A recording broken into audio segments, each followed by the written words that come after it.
Assalamualaikum warahmatullahi wabarakatuh. Alhamdulillahi rabbil alamin wa bihi nasta'inu ala umuri dunya waddin. Wassalatu wassalamu ala asyrafil anbiya'il mursalin sayyidina wa maulana Muhammadin wa ala alihi wa ashabihi wa tabi'in wa tabi'it tabi'in lahum ihsanin ila yaumiddin wa la hawla wa la quwwata illa billahil aliyil azim. Amma ba'du. Jamaah sholat zuhur Masjid Salahuddin rahimakumullah. Saat ini kita masih ada di bulan Rabiul Awal, bulan maulidnya Rasulullah Muhammad SAW.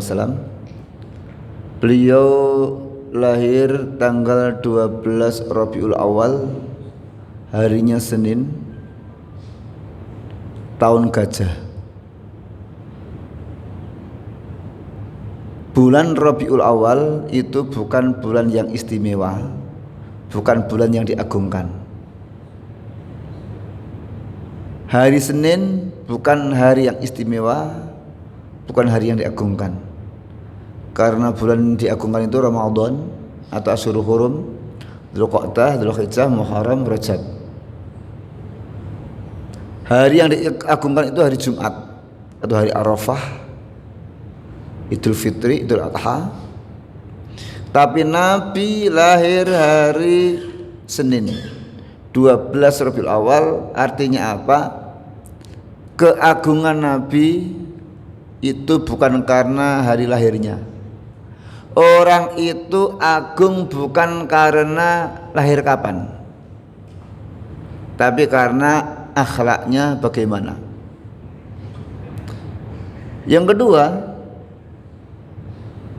di dalam hadis-hadis disebutkan sifat-sifat Rasulullah, fisiknya.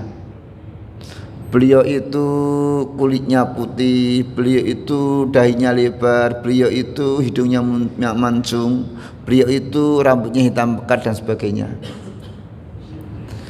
Tapi itu juga tidak ada dipuji dalam Al-Quran. Allah tidak memuji fisik Nabi.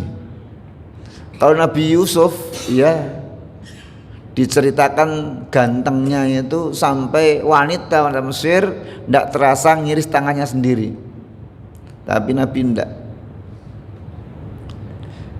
Di dalam kitab Al-Barzanji juga disebutkan tentang nasab Nabi yang mulia, dari Abdullah, Abdul Muthalib, Hashim dan seterusnya sampai Ismail, Ibrahim alaihissalam. Itu pun tidak dipuji oleh Allah. Satu-satunya yang dipuji oleh Allah itu adalah akhlak beliau. Wa innaka la'ala khuluqin azim, dan sesungguhnya engkau wahai Muhammad ada di atas akhlak yang agung. Dan karena itulah Allah sebutkan laqad kana lakum fi rasulillahi uswatun hasanah. Karena kita disuruh meneladani beliau. Tidak bisa meneladani gagahnya, itu tidak bisa. Saya Pak Fakih body kecilnya tidak gagah, kulitnya tidak bisa. Nabi kulitnya putih, saya coklat tua, tidak bisa. Niru tidak bisa. Tapi akhlak itu bisa kalau mau. Masanya mau dan tidak mau. Dan ini yang disuruh untuk niru. Kalau Nabi bicara pakai bahasa Arab, jenengan tiru. It's okay kalau di Arab. Di Indonesia, di kantor pajak ada klien datang, Assalamualaikum warahmatullahi wabarakatuh. Madza turidu ya akhi? Tidak jadi bayar pajak malahan. Karena apa? Di Indonesia sudah pakai bahasa Indonesia saja. Nabi itu makannya kurma. Iya, orang Arab. Kita makan kurma boleh, tapi kalau tiap hari makan kurma mungkin jenuh juga. Karena Nabi makan kurma, Nabi makannya pakai 3 jari. Orang Jogja makannya bubur ayam 3 jari, meleketrek, sulit. Pakaian, Nabi orang Arab, pakainya pakaian Arab, gamis putih. Kita orang Indonesia ya baju koko, hem, tidak apa-apa, celana panjang tidak apa-apa. Tapi akhlak yang diterutamakan itu. Maaf saja, pakai jubah, pakai serban, tapi kalau kata-kata kotornya kata-katanya itu kotor, maka itu tidak menyentuh Nabi, nyentuh Abu Lahab, nyentuh Abu Jahal. Pakainya jubah, ngomongnya Arab. Tidak ada riwayat Abu Lahab itu pakai bahasa Jawa, tidak ada. Bahasanya Arab juga.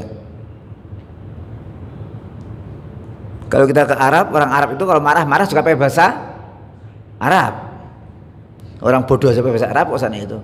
Nah, maka bukan pada bahasanya, bukan pada pakaiannya, tapi akhlaknya. Bapak-bapak Ibu rahmatullah, dalam waktu yang singkat ini saya ingin bahas tentang sedikit beberapa kunci kesuksesan Nabi. Nabi itu sukses dakwah kenapa? Pertama, Nabi itu niatnya ikhlas lillahi ta'ala. Dakwahnya bukan cari cuan, dakwahnya bukan cari fulus, dakwahnya bukan cari wanita, dakwahnya bukan cari tahta.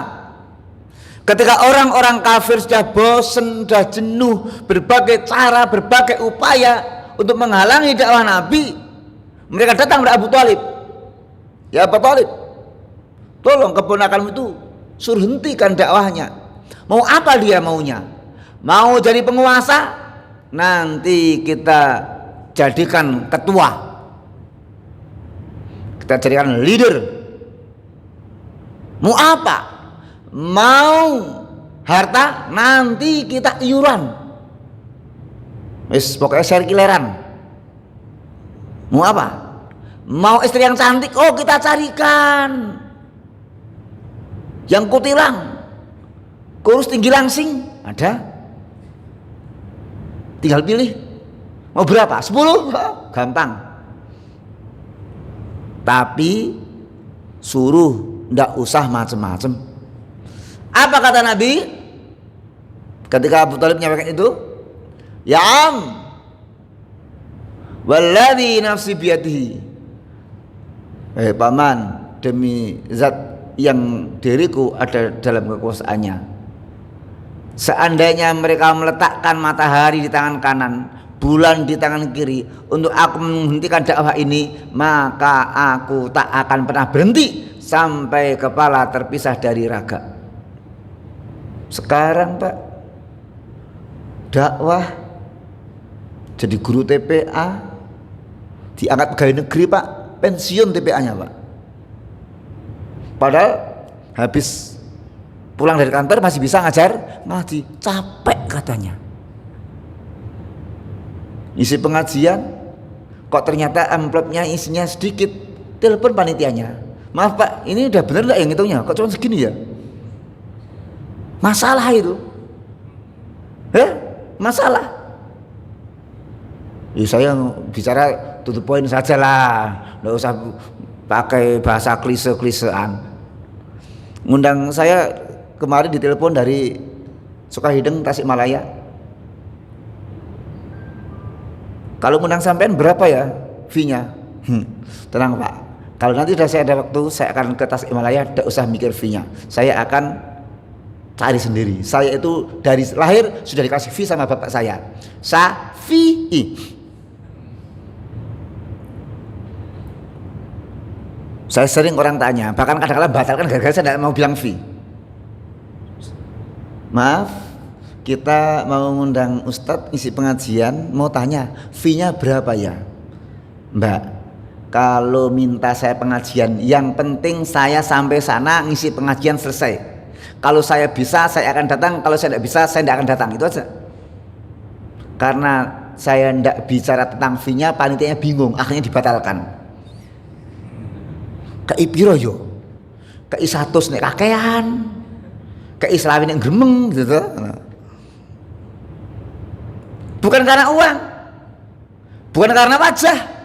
Kalau yang undang mahasiswi siap, yang undang kantor pajak males, udah tua-tua, laki semua lagi. Enggak, dakwahnya ikhlas lillahi ta'ala, itu kunci yang pertama. Tidak punya pamrih selain untuk menyebarkan agama Islam. 2, Nabi dakwah sukses itu kenapa? karena dakwahnya dengan akhlak. Nabi itu berdakwah dengan akhlak. Nabi mau ke masjid diludahi orang, tidak apa-apa. Besok diludahi lagi, tidak apa-apa. Besok diludahi lagi, tidak apa-apa. Besok tidak diludahi, bingung. Kok biasanya ada anget-angetnya, tidak ada. Cari, sakit ternyata. Tengok oleh beliau. Kalau kita mau ke masjid diludahi orang, pulang lagi. Ayo wes yang masjid, rasanya yang masjid. Nabi, akhlak. Ketika Nabi dakwah ke Taif setelah wafatnya Sayyidatina Khadijah dan Abu Thalib, Nabi dakwah ke Taif. Sampai di sana dilempari batu sama orang-orang Taif. Ya keluar darah. Tidak kok kayak film Kian Santang, langsung kebal, enggak. Kalau film Kian Santang, Sandiwara Radio Sarsepuh, Arya Kamandanu, Yoko gitu, biasa gitu. Ya fisik.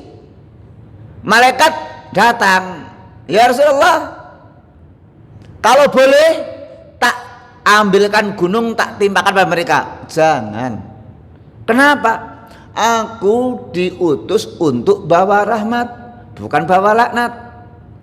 Tapi mereka begitu, biarkan. Hari ini mereka tidak beriman, tapi besok boleh jadi beriman. Besok belum beriman, tahun depan sampai mati tidak beriman, anak keturunannya kuharap bisa beriman.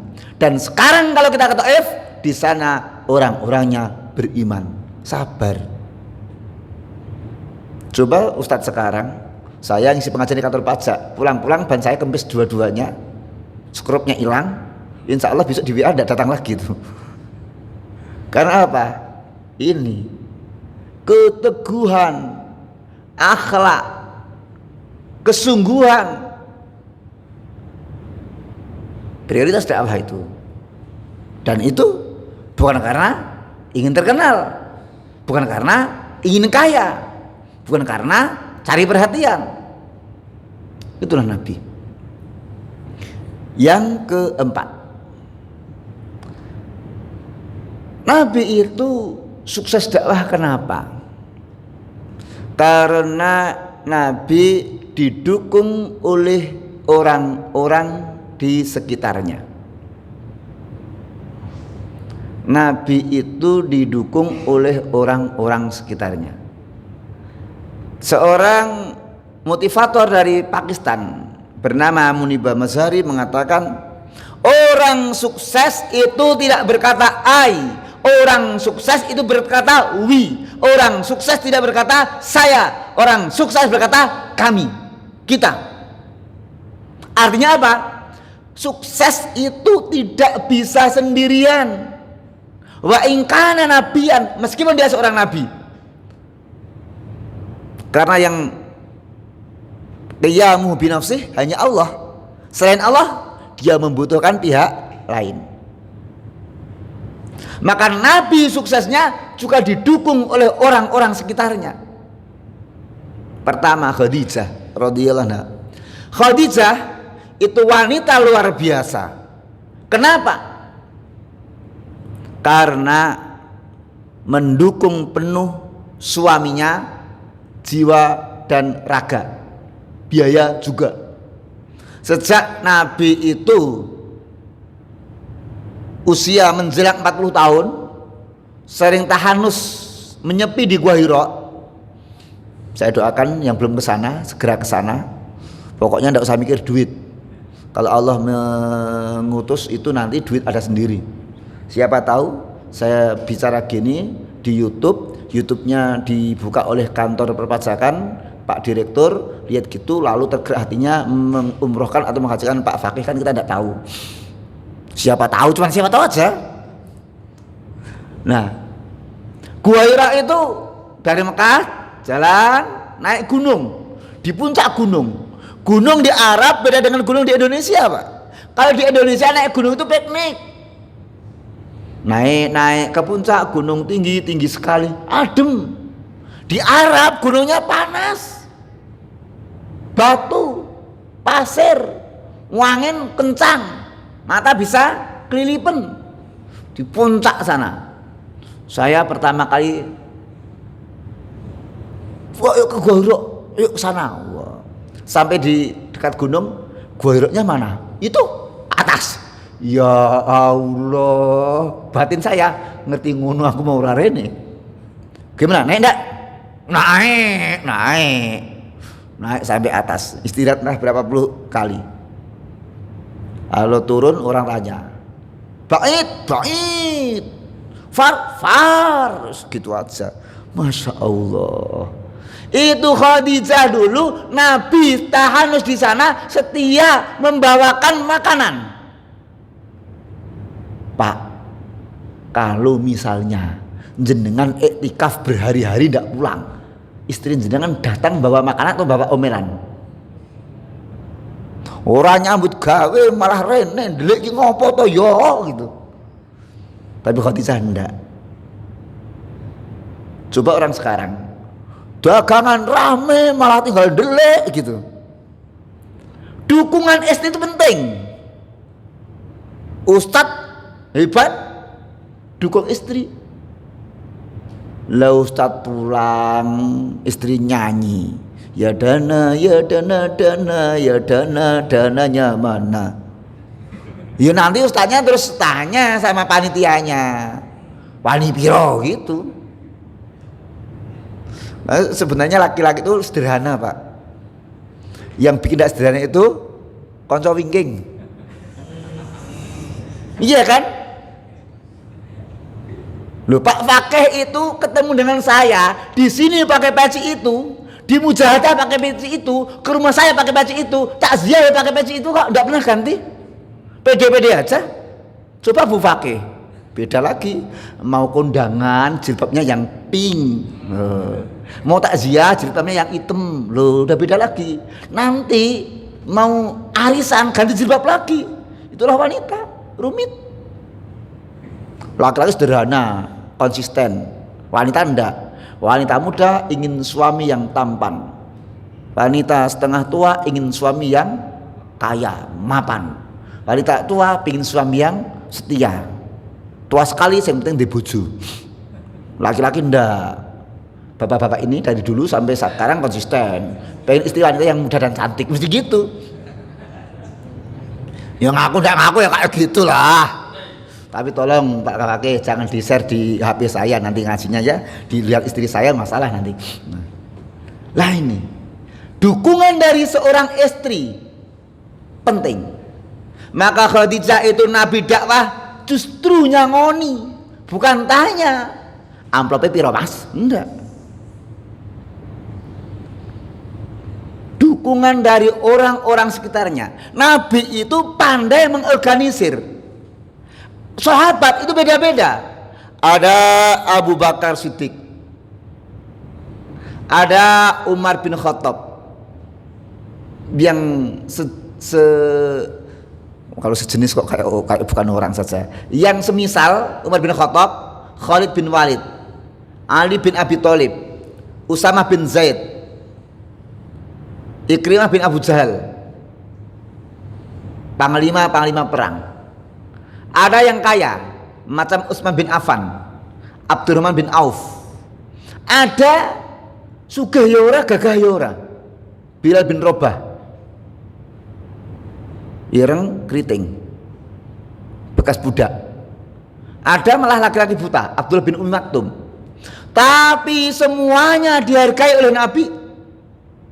Tidak ada yang tidak dihargai. Pernah dulu orang-orang Arab itu datang, para pembesar itu, Muhammad, aku mau ikut agamamu. Syaratnya orang itu suruh pergi dari sini.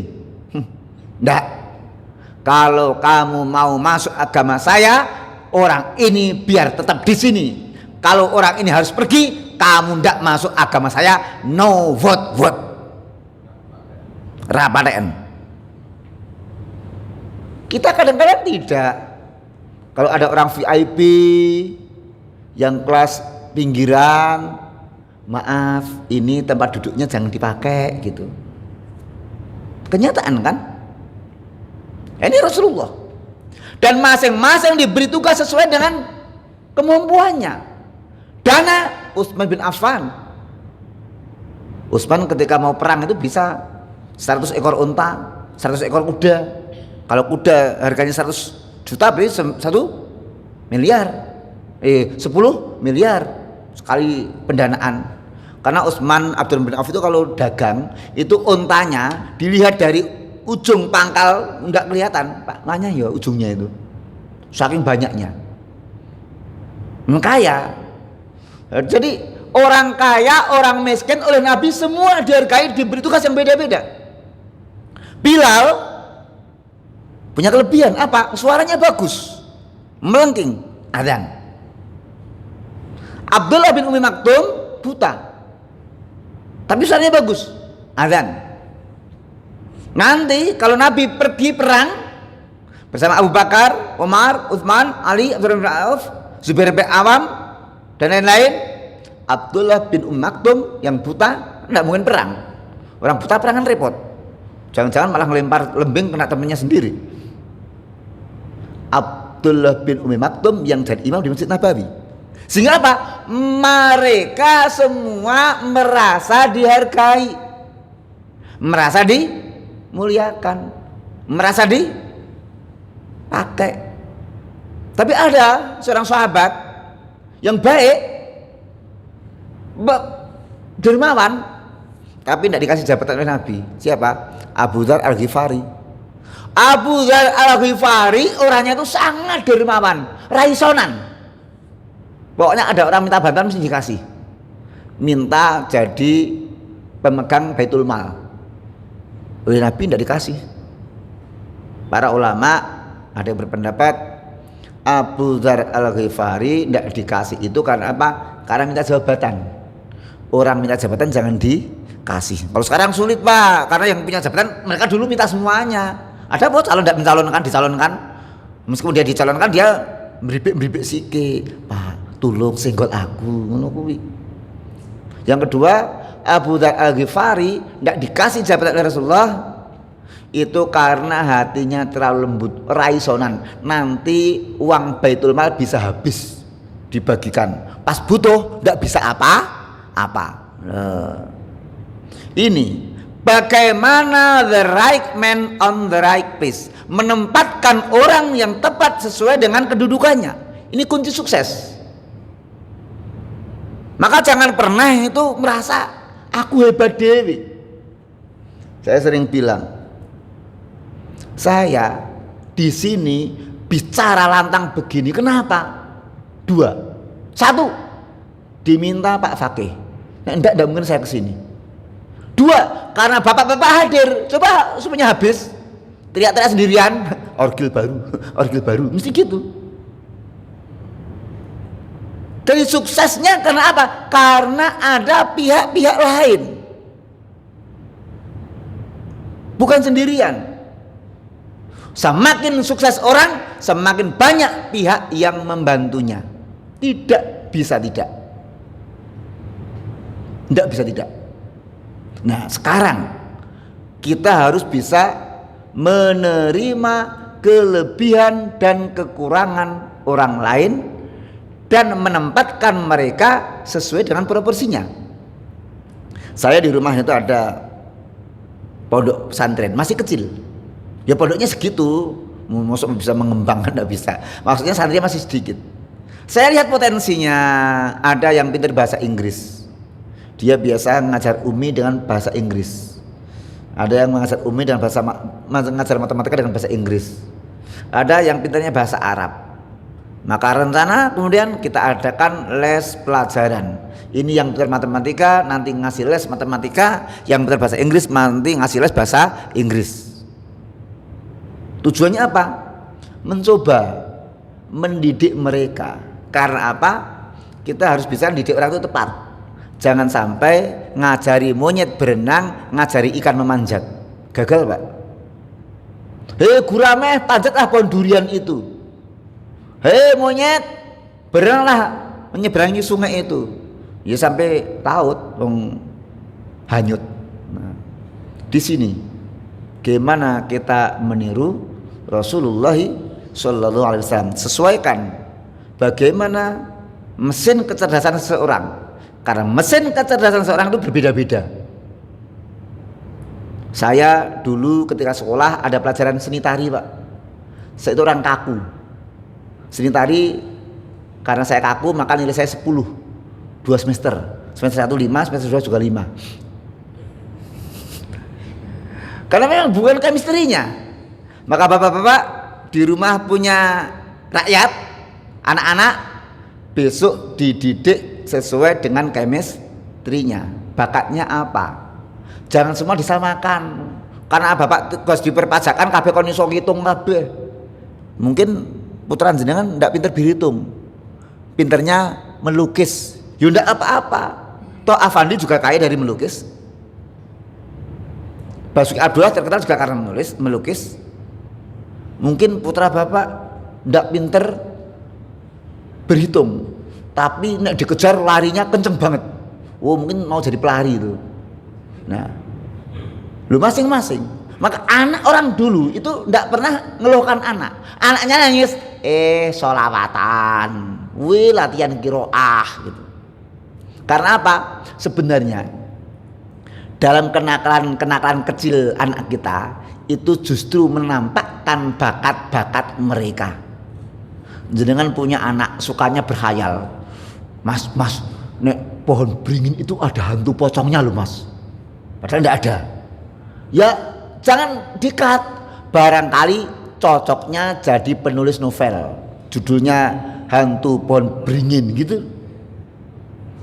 Saya ketika kecil itu disuruh kerja bapak ibu saya ngobrol lah, cerita. Ibu saya sampai ngomong gini sama bapak saya, bocah gaweane omong wae. Sampai gede kerjaan saya omong wae. Karena segalanya itu sebenarnya adalah bakat-bakat di masa yang akan datang. Demikian, semoga bermanfaat. Akhirul kalam, assalamualaikum warahmatullahi wabarakatuh.